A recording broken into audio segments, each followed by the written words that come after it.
Experience fantastic, experience খুবই ভালো। আর আমার মনে হয় যেহেতু আমিও একজন musician, so the film is all about rock star. So একটা মিউজিশিয়ানের এবং একটা আর্টিস্টের লাইফ আসলে কতটা ক্রিটিক্যাল হতে পারে, কতটা সুন্দর হতে পারে, কতটা খারাপ হতে পারে, সব দিকগুলোই আমি খুব ভালোভাবে দেখেছি আমার আশেপাশেও সমস্ত আর্টিস্ট এবং মিউজিশিয়ান।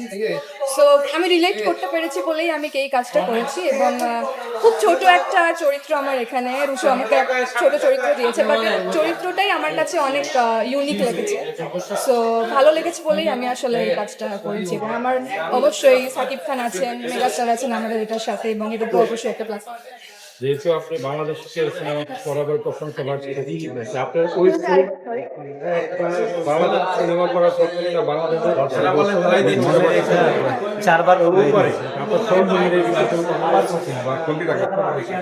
আপনার মতোই আসলে সবাই আমার কাছ থেকে ইন্টারভিউ চাচ্ছে, কিন্তু ওই দেশে আমি এখনো অব্দি সময় করে উঠতে পারিনি, বাট আমি এখানে আসতেও পারিনি, বিকজ আমি একটু ঢাকার বাইরে ছিলাম। তো আস্তে আস্তে আই থিঙ্ক কথাবার্তা বাড়বে এবং ওদের সাথেও এঙ্গেজমেন্ট হবে।